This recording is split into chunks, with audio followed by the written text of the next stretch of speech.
कुंभ मेले को लेकर बोली मैनपुरी सपा सांसद डिंपल यादव। उन्होंने कहा कि बहुत लोगों के माध्यम से सुनने में आया है, जो तैयारी के साथ कुंभ होना चाहिए था उस तरह की व्यवस्थाएं और तैयारी नहीं हो पाई हैं।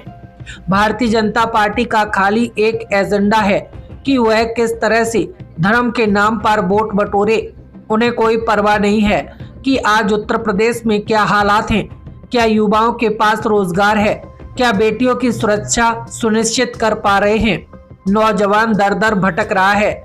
मैं समझती हूँ कि अब हमको समझ लेना चाहिए कि सरकार जनता के लिए कुछ भी करने वाली है।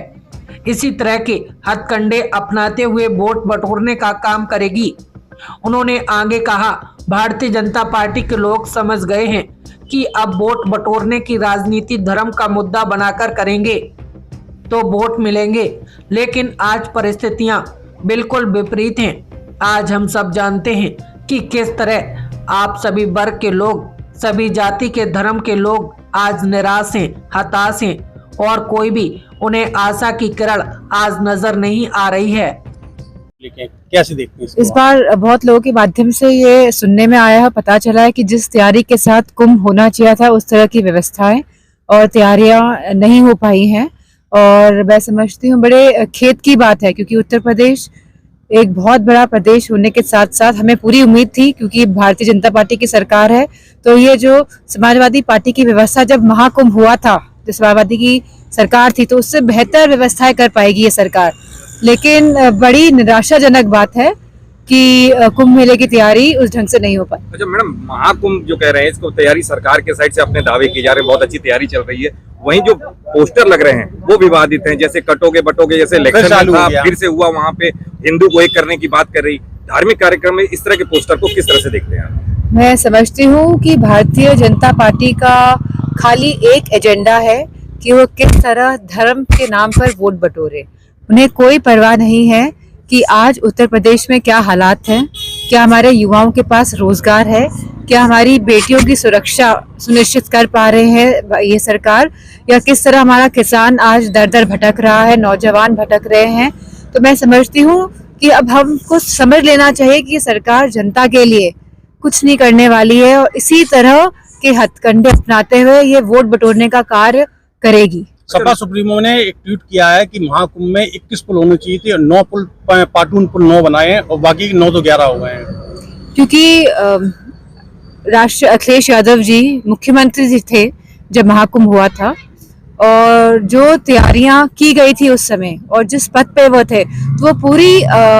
उनको इस बात का एक्सपीरियंस है कि किस तरह से तैयारियां होती है। जो पुलों की बात हो रही है, कितने पुल की रिक्वायरमेंट होती है, क्योंकि पूरे देश से लोग आते हैं महाकुंभ में, इलाहाबाद में आते हैं, इस कुंभ में आते हैं गंगा के दर्शन लेने के लिए, गंगा में डुबकी लगाने के लिए।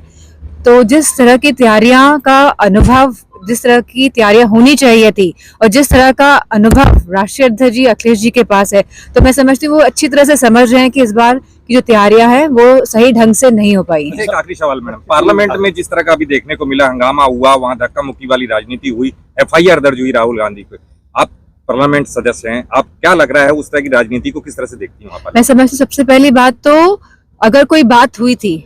तो ये स्पीकर के पास जाना चाहिए था भारतीय जनता पार्टी के सांसदों को, तो उन्होंने सारे नॉर्म्स को तोड़ते हुए वो FIR लॉन्च कराने पुलिस स्टेशन गए, जो गलत बात है और जो संसदीय जो नियमावली है उसके भी विरोध ये बात है। और जिस तरह का फेस ऑफ देखने को मिला पार्लियामेंट में, क्योंकि हम खुद वहां मौजूद थे, तो यह सभी जानते हैं कि जो भी ये फेस ऑफ हुआ है वो केवल और केवल भारतीय जनता पार्टी के सांसद जिम्मेदार है और यह डायरेक्शन भी उनको कहीं ऊपर से मिला है। मैडम जैसा कि संबल हिंसा लगातार जारी है, जगह जगह खोदी जा रही है JCB से मशीनें, मंदिर की बात कही जा रही है कि इस मस्जिद में मंदिर है, क्या लगता है कि इलेक्शन पुलिस ये सरकार, क्योंकि जो चुनाव हुए हैं अभी लोकसभा के, कहीं ना कहीं भारतीय जनता पार्टी को इसके रिजल्ट से क्षति पहुंची है और ये सरकार समझ गई है, भारतीय जनता पार्टी के लोग समझ गए हैं कि अब वोट बटोरने की राजनीति धर्म का मुद्दा बना के करेंगे तो वोट मिलेंगे। लेकिन आज परिस्थितियां बिल्कुल विपरीत है। आज हम सब जानते हैं कि किस तरह आज सभी वर्ग के लोग और सभी जाति के और धर्म के लोग आज निराश हैं, हताश हैं और कोई उन्हें आशा की किरण आज नजर नहीं आ रही है। और मुझे पूरा विश्वास है कि लोग ये बात को समझ रहे हैं कि ये जो खुदाई करने का जो नया मिशन इन लोगों ने निकाला है, ये हमारे देश प्रदेश की बेटियों का भविष्य, बच्चों का भविष्य और जितने भी युवा हैं हमारे किसान के भविष्य के साथ खिलवाड़ कर रहे हैं और उनके भविष्य के साथ ये खुदाई कर रहे हैं। आखिरी सवाल केवल एक बड़ा उलटफेर,